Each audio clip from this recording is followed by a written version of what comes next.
Each of us has a purpose. We are destined to do something meaningful, not only to support our loved ones, but to positively impact our communities throughout the country. What do you think a private Christian education looks like?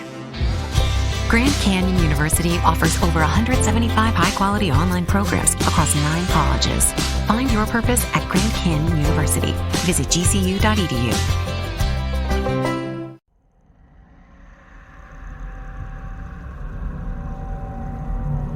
You're about to enter into a new world of knowledge, curiosities, and high strangeness.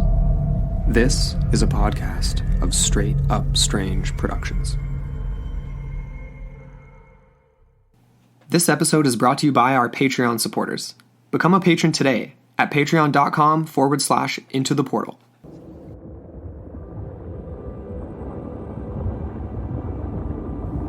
There are certain monsters and cryptozoological creatures that, for obvious reasons, and by all accounts, attempt to remain far removed from society, lurking in the dense brush of the Australian Grampian Mountains, or something swimming in the great depths of our world's oceans, seas, and lakes. Yet, there are others that straddle a much finer line between folklore and flesh and blood, seemingly gravitating towards human activity, like one such creature, the Dogman, that has stalked the towering woods of northern Michigan and its residents for decades. A beast that has possible ties to monsters of ancient lore, Dogmen, werewolf-like beings that are both canine and human. Their sightings are notorious, and their howling human-like screams are still heard to this day across North America and beyond. Join us on Into the Portal for part 1 in a multi-part series looking at the strange and unexplained phenomena of Dogmen.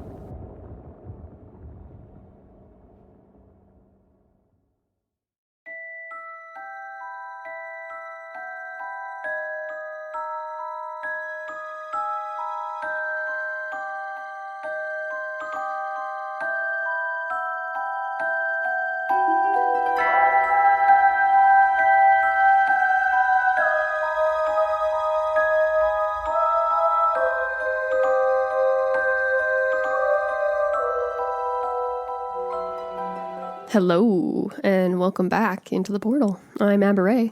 And I'm Andrew McKay. And we are back talking about Dogman. Yeah. Very cool. Freaky creatures. I love it. Thank you for your patience, everybody. Oh, yeah. Took us an extra sec to get back on the mic here for this this week's episode, I guess you might say. Yeah. It's taken 3 weeks, weekend. But yeah, we did. We actually took our engagement photos this weekend, so. Yeah, and we had a burlesque show on Friday. We had a lot of stuff going on. Yeah, and if you haven't seen that, hop on the ITP stories on Instagram and check out... if it's still there, I think it's probably gone by now. Oh, we didn't save it? That's okay. We can repost it. We have a video. Yeah.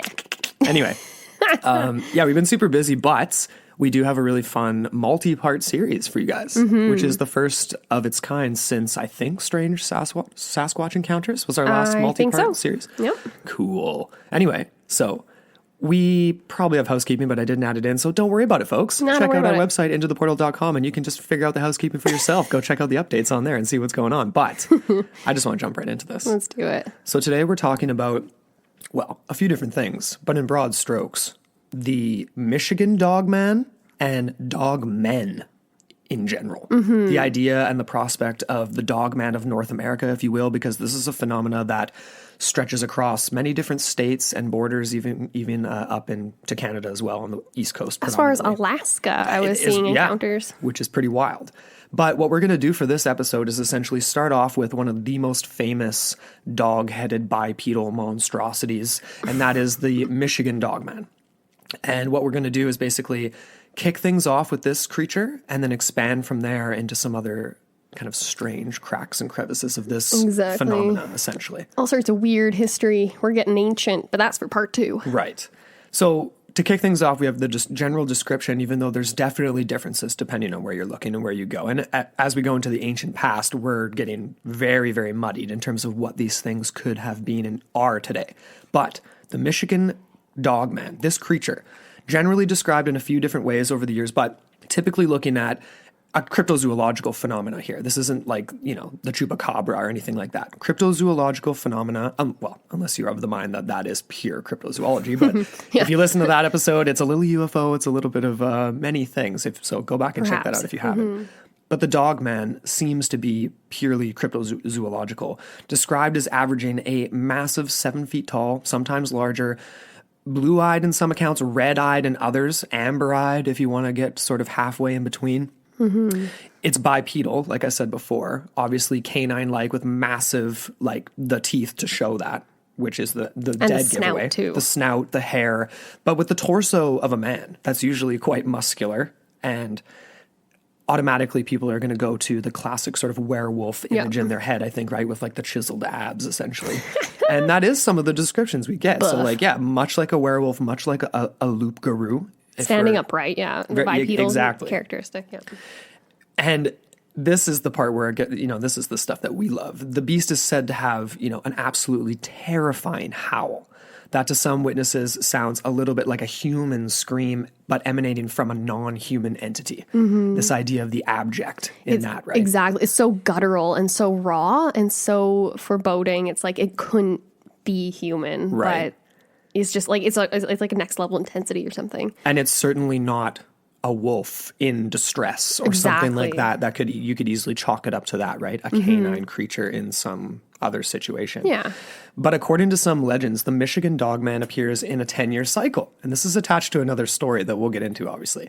And this 10-year cycle falls on years ending in 7, just to make it the perfect urban legend, right? But what's interesting about this is the sightings and stories, they stretch beyond Michigan. And we'll talk a little bit about that in part 2.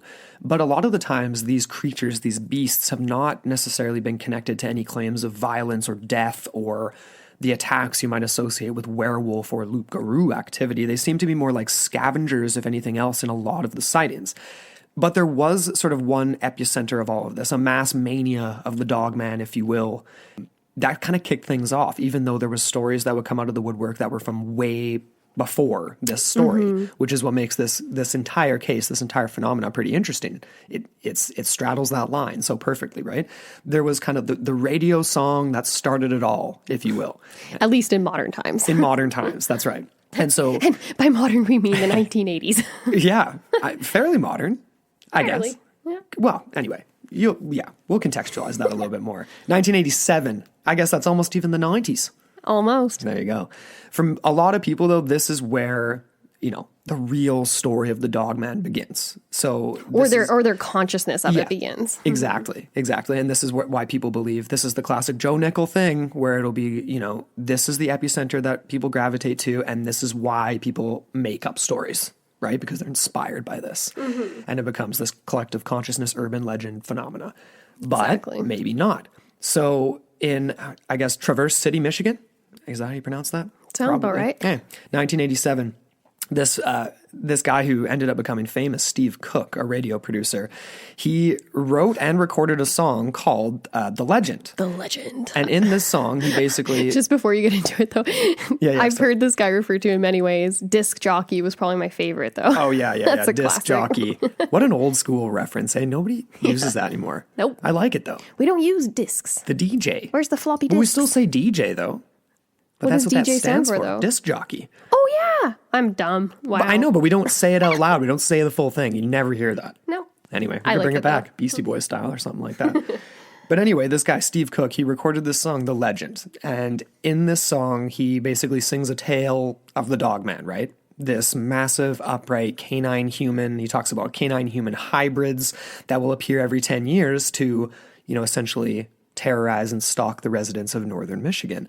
And of course, they have to have some sort of supernatural origins, and that was the whole point of this song. And it talks about things like lumberjacks chasing what they thought was a giant dog, only to have it stand upright and scare them off.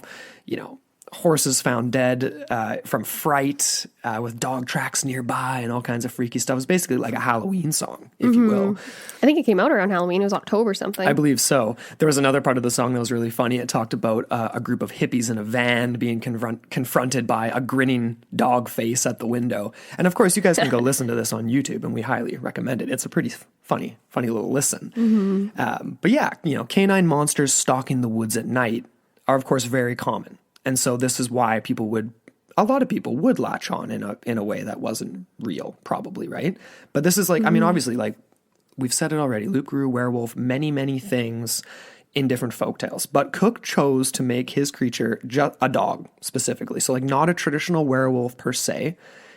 He wanted to keep it a little bit more original and a little bit more freaky, I guess. But he didn't talk about it being malevolent. There was no deaths in his song per se, right? Just things being scared just things to death. being scared, other than the horse, I guess. Like things being, scared to death. I guess that's a turn of phrase, right? Literally scared to death, maybe not. But yeah, so just frightening people. He played the song as an April Fool's Day. It wasn't. That's what it was. I knew it was something. something. Yeah. For some reason, I thought it was October. You're right. Yeah, April Fool's Day. And so this went out on the WTCM radio broadcast network. He told the Detroit Free Press something much, much different later, though, in 2011, right? This is the quote. We pulled this from Skeptoid. I made it up completely from my own imaginations as an April Fool's prank for the radio and stumbled my way to a legend that goes back way into Native American times. Yeah, he definitely, it was one of those things. It's like the chicken and the egg. It's like, did the song spawn all of these sightings that were, after the song aired, he had waves and waves, massive amounts of people calling in with their own accounts, their own reports, their own sightings. It kind of blew up from there. And that's why this song is so pivotal to the story of the Dogman, at least in modern times. Right. Because of the fact that obviously people were listening to the radio all the time back then. They still do. Some people do. Podcasting is the way to go, people. But even so, like, it just launched this concept of a Dogman into the collective conscious of North Americans, Michiganders, Michiganites. I don't know, something like that. I guess, and then the other side of that too would be that people who had an experience might have felt like, oh, dang, I can talk about this now because this is now in the collective consciousness. Well, exactly. I'm not saying that all these sightings started happening right as soon as the song launched, but people just started to be like, hey, this is actually something and I can share my story. And that's exactly what it was. Totally. And this guy, Steve Cook, definitely has some other connections to this story. There's a very infamous film that he is responsible for perpetrating. But before we get into that, like he alluded to in that last quote that you said, he stumbled his way into a legend that goes all the way back to Native American times. I love how he says that as if it's like a times past, as if these people don't exist right now, because they certainly do. No, in a different way, obviously, right? Just the history, the pre-settler history is kind of what he's alluding to. Yes. And that's where we're getting into questionable origins of the Dogman. I'm not going to say this is the hard and true origins, but we had an interesting little nugget that came from the Michigan History Center. One of their officials, Rachel Clark, she actually she painted a much longer picture of this phenomena specific to Michigan. Her story actually goes back to 1887, and this was when. And this is in the museum too. It's a history center, so this is recorded. This is like not something that's just like floating around in like the creepypastas of the internet. And we've got some listeners in Michigan, so if you guys are in the area or if you've ever been to this, like send us some pictures or something. Oh, totally. That'd be awesome. That'd be cool. So anyways, 1887. Specifically, there was a story of two lumberjacks who witnessed a creature they described as having a man's body with a dog's head. According to this legend, Okay, so this is where, MichiganRadio.org, they're saying, this is a direct quote from him, according to legend, the Dogman appears in two humans in a 10-year cycle. So again, we're getting that same reiteration of the number 7. My question is, did that just come from the song? Did he just put that in there and that's just, that feels like it would be a lyric in a song. I don't know if it has any real weight to what we're going to be talking about, because these sightings are really sporadic.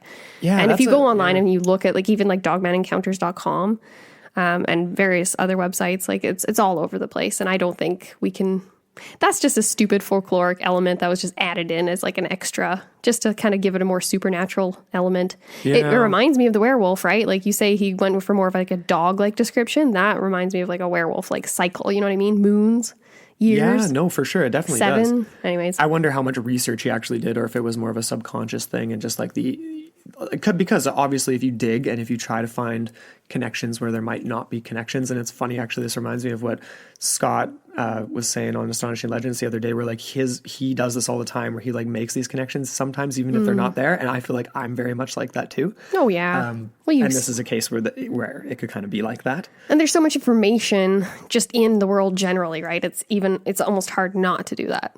Right. To a certain degree. No, for sure.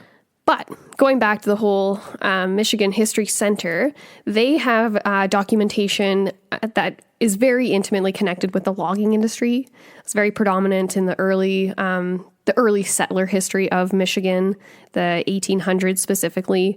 And a lot of these original reports came from logging camps. Right, of course. Yeah. Obviously, Michigan was a leading producer of white pine lumber in the nation. Sweet white pine. But again, right, we do get references to people literally being scared to death. Kind of like the song. Scared to death. But these things aren't vicious. They're not attacking people per se. I've seen many, many things that kind of allude to more of like a scavenger-like behavior where they're picking apart like roadkill, things like that. To me, what's interesting about the prospect of being scared to death, too, is like, what type of creature would it take for that to happen? Like, if you see just a giant monstrosity that's like, you know what I mean? Like, even if you run into a grizzly bear, you're going to run away. Like, I guess some people might be scared to death, quote unquote. I'm air quoting here. You'd have to be like predisposed to have some sort of like heart condition or possibly, but I guess just what eat I'm too getting, much Carl's Jr. Possibly. What I'm getting, they didn't have that yet. What I'm getting at, I guess, is that it strikes me as being something that is just extremely like abject. It's like Sasquatch, where it's like you see yourself in it, but Sasquatch is so like ethereal and like non-threatening in a lot of ways. We talked about a lot of violent attacks before. That's true. But this thing seems to be that element, but even more, but like ramped up the terror. Like it looks more aggressive, but it looks like human-like. It's the classic Frankenstein thing. It's the most freaky thing we could run into. I would probably die if I saw that thing. Something that's like us, but that is not us. I would not. Anyways, yeah. Okay. So this was kind of interesting, but of course, there's a much longer history of the Dogman in Native American indigenous folklore and legends and history, and that's something that we are going to get into much further. That's going to be for our part 2 when we start diving into more ancient examples in North America and beyond. Yes. So hang tight for that one. This is fun, though. In that same little bit there is talking about how, this is really, really recent because it's talking about OnStar. Apparently someone reported to their OnStar that a dogman ran in front of the car, causing it to flip. Holy moly. I know. That's a convenient explanation for your car accident. It's one of those ones, again. It makes you wonder, though. It's so ridiculous. Why would someone use that as an excuse? Right? Unless it's like the triple... the triple effect where it's like, I'm going to come up with something so ridiculous so that they... Actually, no, I'm losing my train of thought here now. No, that doesn't make any sense.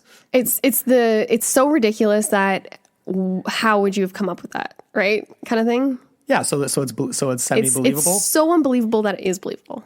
I guess you just have to look at the person. It reminds me of like the Las Brujas de Mexico with like the police officer that crashed his car. Yeah. I saw some witches. Well...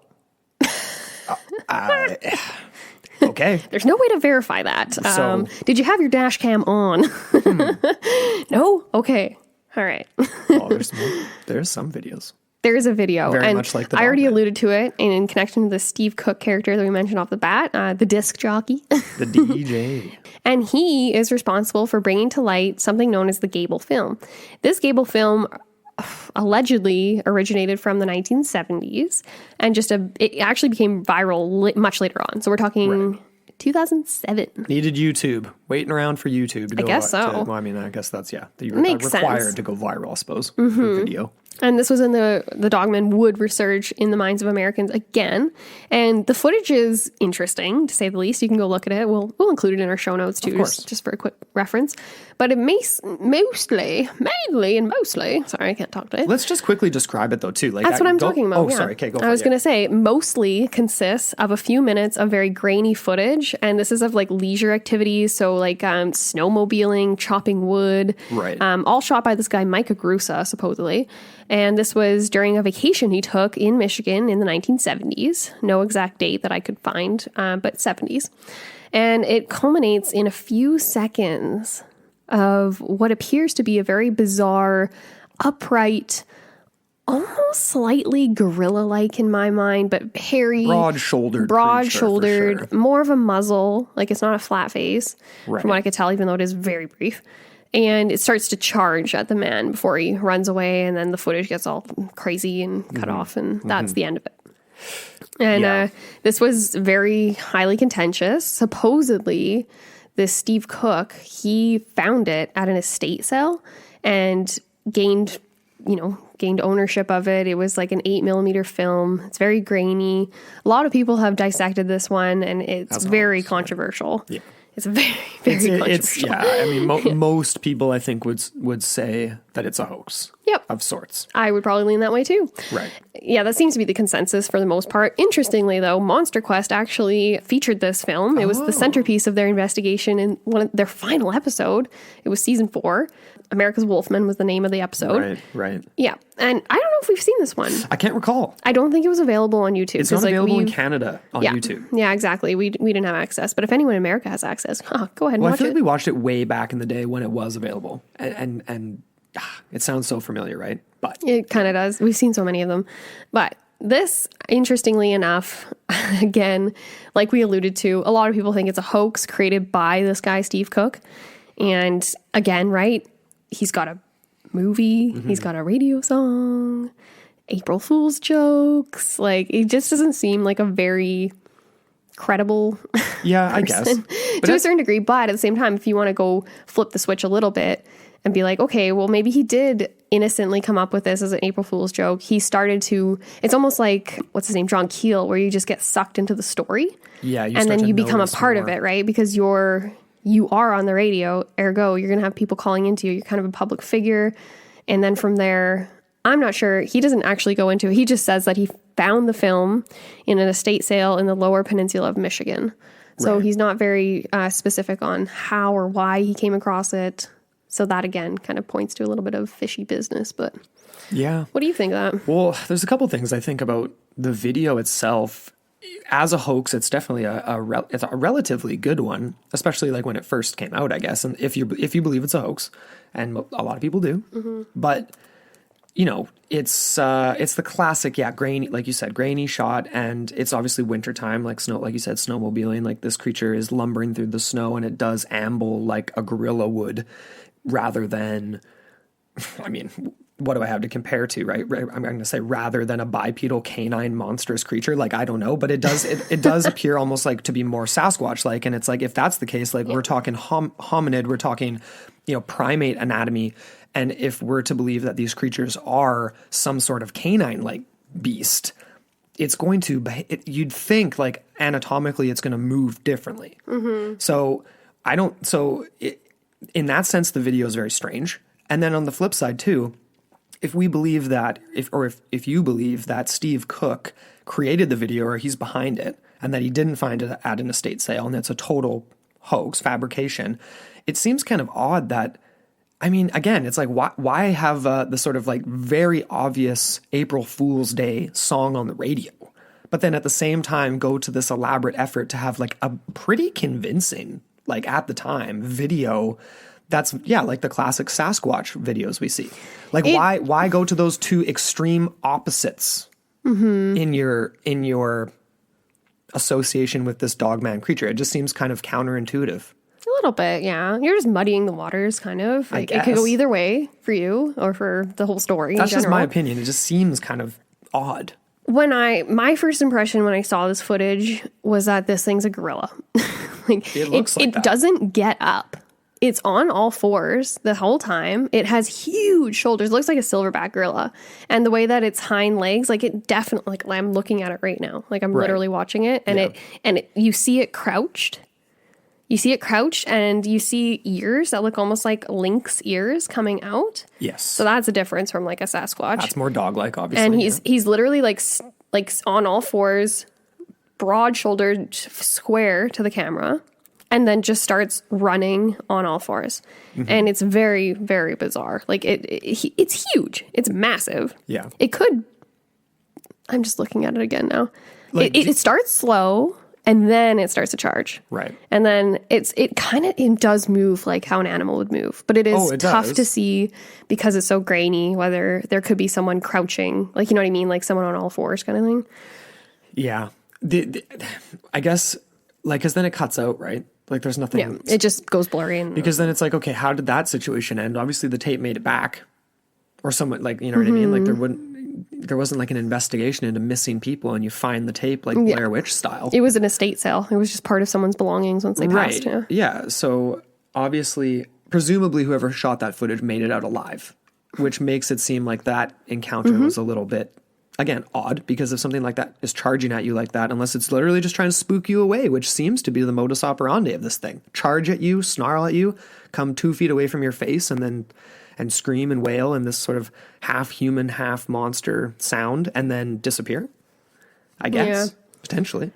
It could go either way, which is why we love bringing this stuff up, because it is very controversial. Yeah. Okay, well, let's get into a few more encounters here, I guess, just to try to figure this thing out. There was a lot to pull from. I grabbed 3 that I thought were interesting. The first one we're going to get into is more of just the audio of encountering the sounds of this creature. Pure strangeness, blood-curdling, inhuman shrieks and howls is what we're dealing with here. So just try to picture that in your head, in your mind for a second. Yeah, we pulled a lot of this from dogmanencounters.com. There's a website, and then there's a radio show that's done, like you said earlier, a really good job of cataloging a lot of these, and there's literally hundreds of sightings and encounters. Very much like Sasquatch. Another important thing to note is like this guy that runs the Dogman Encounters website and radio show, he is like actually more so of like a cryptotherapist for people. They call in. A lot of people don't share their stories on the air. He says like usually like 1 out of 20 will actually go on air to talk. All the rest of it, he's literally just talking them through their experience and trying to like get them back to being like, the world is okay. Because it's very unsettling. It's traumatizing for the people. And even if it's not what they think it is, it's traumatizing nonetheless. And that's the thing about a lot of these monster cases. That's kind of, we forget about a lot of the time. We're having fun with it. But especially for abductions and things like that. But for these people too, it's not fun. Okay. 1975. These people weren't having a very good time. I would have been pretty freaked out. So this is Manistee County, Michigan? Probably mispronounced that, but anyway. Do we have a description of who this was exactly? We can pull that up. It seems to be... No, this was just, it was a wife, and I didn't pull the name just because I think it was just a single name, first name, but it's fine. Like, it's just the 1970s. They were in their home. I think it was a mobile home at the time, and it was her and her husband. So again, more than a decade, obviously, before the infamous radio release. And this is how the story goes. So we were just starting to relax and get sleepy when out of nowhere, there was a horrible, loud howl, yell, something of that nature. I mean, it was so loud, it made my chest vibrate and my ears hurt. The sound was not human, but had a guttural human-like quality to it, mixed with what sounded like a wolf. We were living in a mobile home at the time, and it howled just outside our back door, in the hallway near our bedroom. We jumped out of bed, looked at each other, and both said at the same time, "What the hell was that?" My husband was 10 years older than I was, and he was an avid hunter. He wasn't the kind of guy to scare easily, but his face drained of color. My sister came running down the hallway, white as a ghost, and said, "What was that?" I told her I didn't know. My husband said he was getting his rifle and grabbed it out of the closet. He opened up the back door and yelled into the wind, "You better get the hell out of here, or I will blow your head off." He listened a moment before I yelled at him to please shut the door. He did, and we never heard any more after that. Needless to say, we stayed up all night afraid to go to sleep. I have never forgotten that howl. There is no way it was a dog or a coyote. I have heard both of them howl before. It wasn't a guy joking around either. It was so loud, there's no way a human could have made that sound. Doo-doo-doo. Well, that's freaky, man. Living in a mobile home, too. Like, I wouldn't feel very safe. No. Yeah. So I liked that one because it was literally just a sound.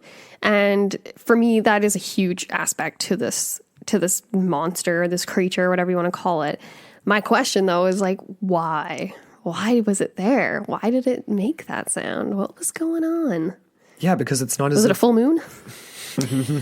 Well, there you go, treading in werewolf territory, which is a subject that we are going to discuss in part 2. But yeah, it's not the Sasquatch throwing rocks at the side of a trailer or banging on the side or anything like that. Again, it's just the shriek. It's just something trying to scare it away. But it's not as if these people are out camping in the woods. It's like a territorial thing. This is like it's approached them rather than vice versa, which makes it seem as if it kind of matches up with the idea of a cycle. Why is this thing there? It's going out of its way rather than the other way around, where people are camping in the woods and all of a sudden they run into something very strange, or Albert Ostman gets kidnapped by Sasquatch, or whatever it may be. Yeah, I hear you. I keep going back to Sasquatch because that is just a very similar comparison to me. We're dealing with a bipedal, hairy, unknown creature here. Mammal. Yeah. Physiologically, in that sense, definitely very similar, but again, different. Freakier. This Much one, freakier. I like this next one here. This actually was a lot more recent. So the first one was from the 1970s. This one's actually from 2009.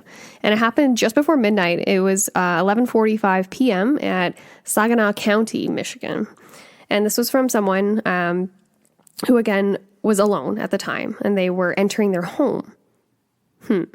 So not like they were going out provoking anything or looking for anything. Really the other way around. Exactly. Home. Exactly. But in the presence of nature, right? We got woods nearby. Right. Very similar, I'm imagining, to the last one, the mobile Classic home scene, one. for sure. So this is the quote here. I was arriving home to my apartment at 11:45 p.m. when I felt a presence by the wood line. I saw something looking at me, and then finally I saw these two eyes. It seemed like it was stalking me. I could only see eyes and the shape of its head. I couldn't see its body, but instantly I felt fear and went inside my apartment. When I went inside, I started looking through the blinds just a little bit. I didn't want to move the blinds that much because I knew he knew where I was. And so I didn't want to move the blinds. Then I saw it heading my way. This beast looked like a bodybuilder with a wolf or dog-like head. Because of its silhouette, this thing must have been at least 7 to 8 feet tall. It stopped just for a second right in front of my window, and then it left. I've never felt fear for my life like I did that night. I guess that's it, Vic. I hope to hear from you, sir. That's the name of the radio host, Vic. Right. Yeah, he does a really good job, and he's very supportive and very sympathetic to the people that reach out to him. Yeah. And so that's why you get all these things, like even if they are just tiny little snippets of stories, like they all kind of come together and form this collective picture of what this thing could potentially be, or things, because I don't think we're dealing with just one thing. No, of course not. It's not like a oh my gosh, what, Mothman or something like that, you know what I mean? No, not at all. Or Ogopogo or Champ or whatever, like the one-offs. Yeah, unless you believe there's multiples. I always keep dabbling into other episodes here. No, definitely not. There's presumably many of these things. So that's interesting. Like, let's talk about the behavior of this thing, because it seemed as if perhaps it was just kind of in the area, and then because it was so late at night, they just happened to see this person entering their home and was like just curious, and then comes up to the window. Like, that's weird to me. Like, it almost reminds me of, like, what's it called, The Strangers? What was that movie where it was like the people just like creeping outside? That's the movie. You nailed it. There's an element to it, like I said, again, going back to this idea of the abject, the human-like shriek, the man-like torso, all this stuff. It almost, but it behaves, again, I think the Sasquatch comparison is really good in this sense, because it does behave so differently. It's not as if it's existing in its own world, right? It's interested in things that it presumably shouldn't be. Like, it's a classic monster tropes in a way, like peering through the window. Why is it? It's like Frankenstein. It's interested, right? It's not killing people. It's interested in people, but then doesn't understand them, and clearly we don't understand it. Well, I don't know. Well, obviously, there's some violent stuff that goes on as well. I'm slowly formulating a lot of ideas. I'm not really going to like fully illuminate them or flesh them out until we get to the end of this series. But for me, the idea of like, the uncanny, the idea of the other, of looking in to the human, to me kind of speaks to perhaps a shapeshifter. Someone Yes. that was once human is now an outsider, is longing for that again. Maybe that was a mournful howl. Maybe that was a transitory howl that we heard in the very first story that you read out. Okay. Right? Where it's like the transition, the transformation or something. And that's that almost like an agony or a pain. I don't know. I'm going kind of Elements werewolf. almost like a skinwalker. Exactly, yeah. And we're going to dive into more of like the North American indigenous lore and history related to that too in part 2. But it's kind of what is all of these are kind of reminding me of to a certain degree. Yeah. Because they're not there to cause harm. You know what I mean? Like, it's not as if that's their modus operandi. Like, they're just there to get their next meal or something like that. You know, it seems just a little bit more ephemeral and just like a little bit more spiritual almost, perhaps. So far, anyway. So far. So far. This next one is effing creepy and kind of intense.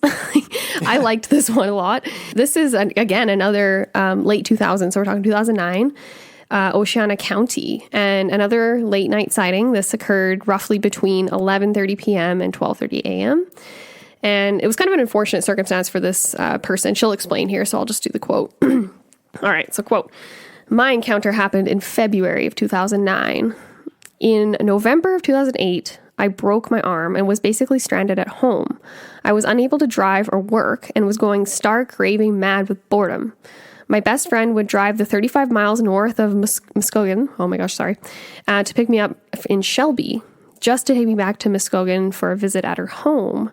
She'd take me to dinner or to see a movie, only to deliver me home to Shelby after whichever activity. It was truly a selfless act of love. One night, she was driving me home. It was very light, well after 11 p.m. We were on US 31 northbound at around the Rothbury area of Oceana County on the expressway. Being February in Michigan, the roads were naturally snowy, with scattered patches of ice and bare pavement. There was a small pickup truck in front of us, about 5 car lengths ahead of her car, when all of a sudden, we saw something on 2 legs dart out from the left, just in front of an overpass. It ran across the 2-lane highway and hit the back of the small pickup in the rear quarter panel, causing the pickup to fishtail. Luckily, the driver of the small pickup regained control, but they didn't stop to see what collided with their truck. If anything, it seemed to pick up speed and just to get the heck out of there. My friend and I watched in utter astonishment as the creature finished running to the right and disappeared into the weeds and trees along the highway. It didn't even break stride after it hit the truck. We looked at each other, sat in silence for a moment, and then I said, "Did you see ... She said, "Yeah, I saw it." They finished the ride to her house in silence, both lost in thought. This was her description here. It looked like a giant dog or wolf. It was on its hind legs, not on all fours, and it was at least 7 feet tall. It had pointed ears, a kind of mane around its neck, much like a lion's mane, dark in color, and its hind legs looked like a dog's, which were even more pronounced, as it was running only on the hind legs. Its front legs were freely swinging as it ran, and it seemed to have its mouth slightly open. It had an elongated face, very much like a collie, and a long nose protruding from the face, so a snout. Right. Its face was covered by longish hair. The entire creature seemed to be covered in long hair, but I can't recall if it had a tail. Something tells me it did, but I can't recall for certain, so I don't want to say it did when in fact I'm not sure. So she's very certain about all of this, specific for sure, except for the tail. And it says here, we thought perhaps it may have been one of the Michigan dogmen that are said to be in our area. Being a former Native American area, we have heard stories, but I've never met anyone with a first-hand encounter. It was always someone who knew someone who knew someone who saw something. But now, my best friend and I definitely saw it. We had a first-hand experience. Our encounter was brief and over in a matter of mere moments, but it was front and center of us, and we saw it clear as a bell. Damn. End quote. That's a great sighting. Yeah, that's intense, man. That thing almost like caused a truck to crash. And here are my thoughts on that. the fact that it didn't break its stride, right, and smashed into this truck and just kept going. There's elements of two different paranormal creatures that we're going to end up discussing in part 2, and you've already alluded to in this, right? One, I'm automatically reminded of, for those of you who have like listened to the Astonishing Legends series on Skinwalker Ranch or read the book Hunt for the Skinwalker, you should definitely go check it out if you hadn't. But the wolf at the beginning, Yep. unfazed. Totally unfazed, yeah. That reminds me of By the that. bullets, right? Is that what you're referring to? Yeah. Exactly, right? So similar. Smashing into a truck, keeps going, doesn't break stride. Obviously, supernatural element to this. So there's maybe a potential association there. Then on the flip side of that, there's the werewolf angle, like human that has changed and or something else similar, but more of the Western European origin in terms of folklore. And again, creatures that are like crazy strength and can, do things well beyond human capability. So smashing into a truck and not breaking your stride would make sense. So we're dabbling in all kinds of elements of the paranormal potentially with this monster, with these creatures. And calling it a monster, I guess, is a little bit mean. It is. 'Cause so far. It's a negative connotation. It's a creature. So far. It's a creature. And it's quite kind of funny that you, right off the bat, you're like, this is a strictly cryptozoological phenomenon. Because, like, as soon as you said that, description. in my head, I was like, I don't know. I don't know. In terms of the physical description is what we were talking about. Right? It's not like the chupacabra with a proboscis. It's not like the... True, yeah. It's not like the Jersey Devil with wings and hooves and things like that. Of course, it's strange, but it's not to that extent strange. That's what I was getting at there. But that's a good segue because there's definitely different types of dogmen. And that's kind of how we're going to move into wrapping up part 1 is trying to, give a little bit of context here before we talk about the Loup-Garou, the werewolves, and the ancient dog-headed creatures of Greek history and Cynephily or whatever. What's it called? I always mispronounce those. I don't have the word right in front of me, but yeah, it's Cynephily, I believe. We're going to get into all that. Cool. But in terms of modern dogmen, there's a few different types, and this definitely ties into more pure urban legend. Depending on who you talk to. And we've actually, now that we've read these stories, we actually have, like, the last story is very much with this straight canine, the one you're just going to get into now. Exactly, just like the song. Yeah, a straight canine-like dogman. So unlike the more werewolf type, so characterized by the fact that they have more canine-style legs instead of the hominid-style legs. So they are still seen in a bipedal nature, but would also be seen quadrupedal.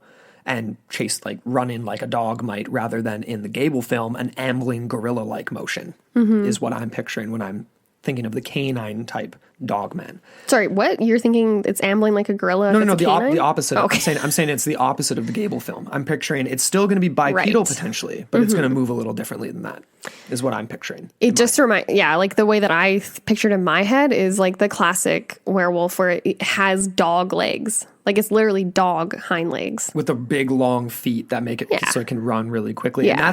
And that's I guess in that sense, the lower half of the werewolf does tie into this straight canine type because it's said to have, instead of human-like ankles, they have what appear to be the classic, animalistic hawk, the hawk of a dog, right? Just like Stella, who's snoring over there in the background. I don't know if you guys can hear that. So instead of knees, they have, these, right, the classic dog-like joints.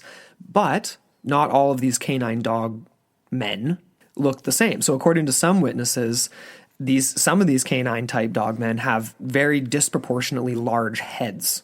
So like massive heads, almost like the marked hominid, like necklace, just massive, huge dome sitting atop these broad shoulders, essentially. Whereas others have a more distinctly almost hyena-like appearance. So that is kind of like the Gable film, the hairy pointed ears and things like that. Yeah, another way you could maybe... Oh, for me, I'm kind of going the opposite, where it's like the classic wolf shape head would be the first with like a disproportionately large head that's like very wolf-like. I guess, versus like a very stout, short hyena-like that would be more like you're starting the marked hominid. Like the marked hominid necklace. Okay. Because some of them kind of allude to the idea of a necklace thing too. Yeah. Where it's a really thick neck. And then the others... fur, you can't tell, maybe, I don't know. Exactly. Or like the last story I just read where she's like, it definitely had like a mane around it. Yes. So that is almost, again, hearkening back, this is just the shout-out episode here, but The Beast of Gévaudan, where it was sort of this strange lion-like mane, but also hyena-like appearance as well. But again, that was not a bipedal creature. That was just a straight monster of sorts. Yeah. But that's kind of a strange description. And there's another type here, though.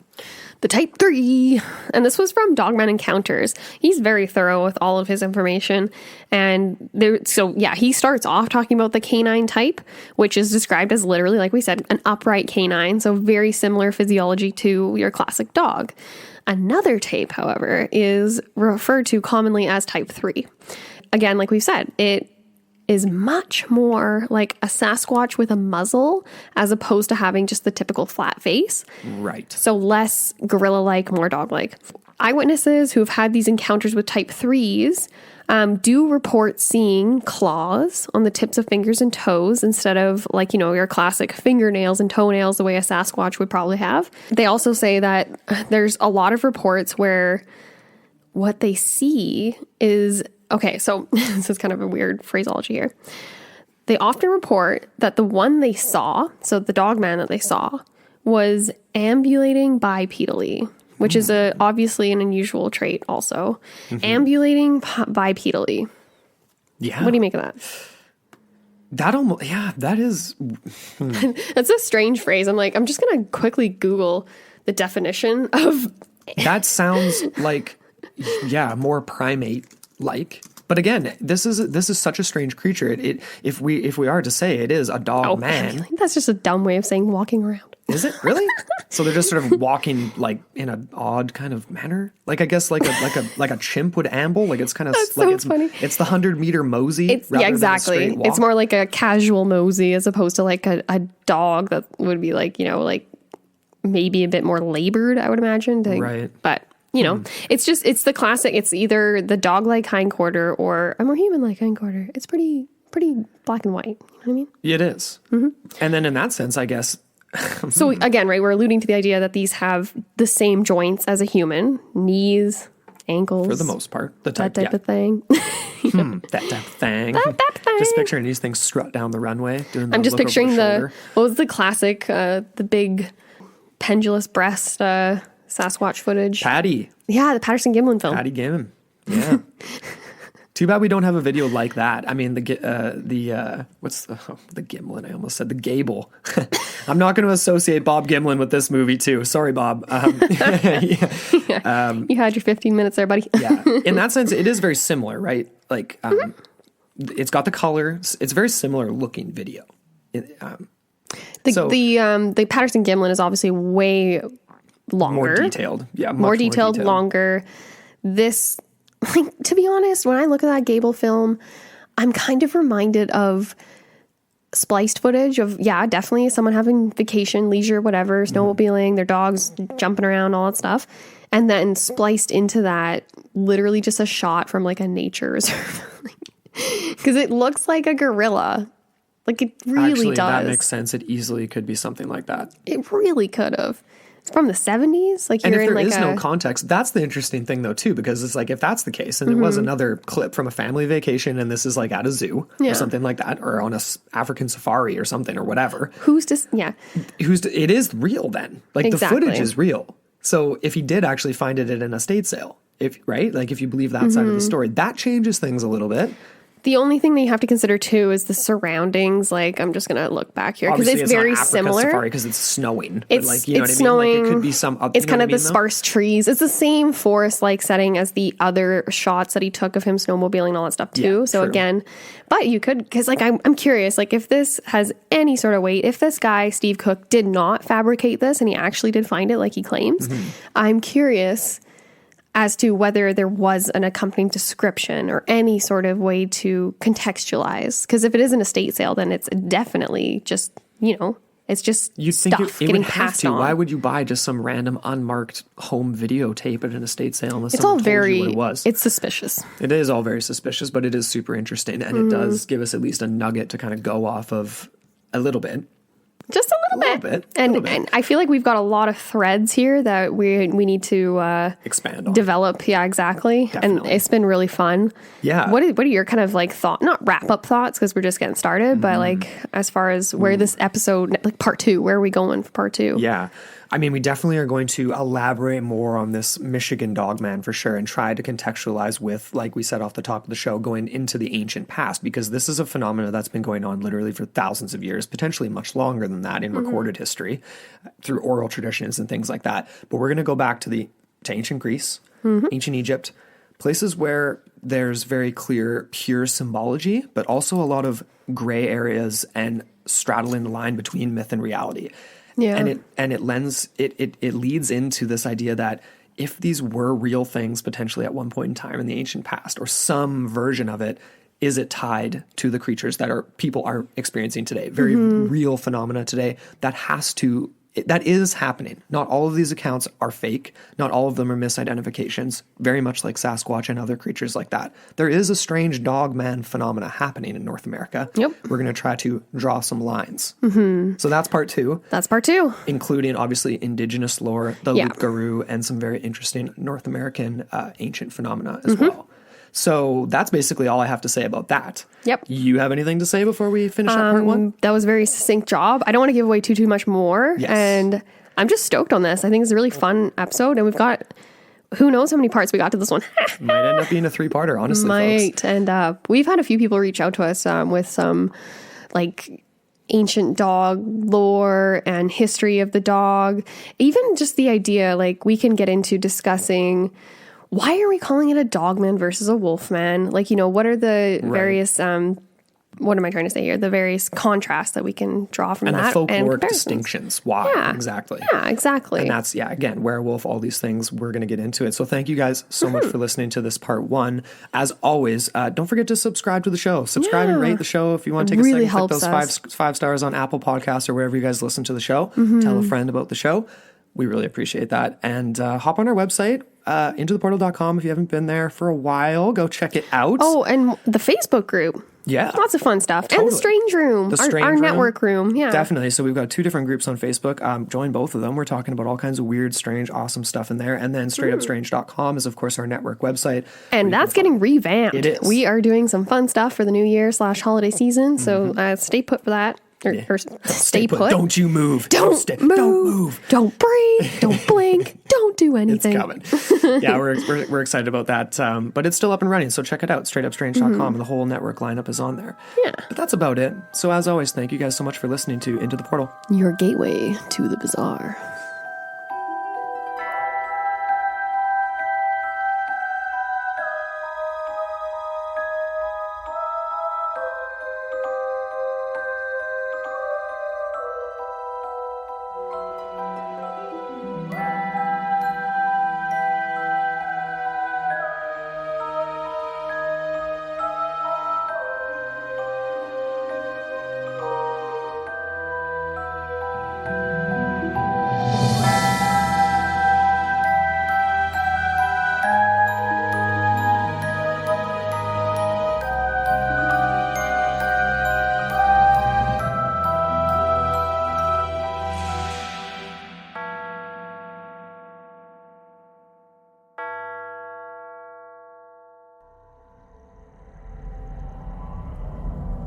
This podcast is a part of Straight Up Strange Productions. Discover more shows like this one at straightupstrange.com.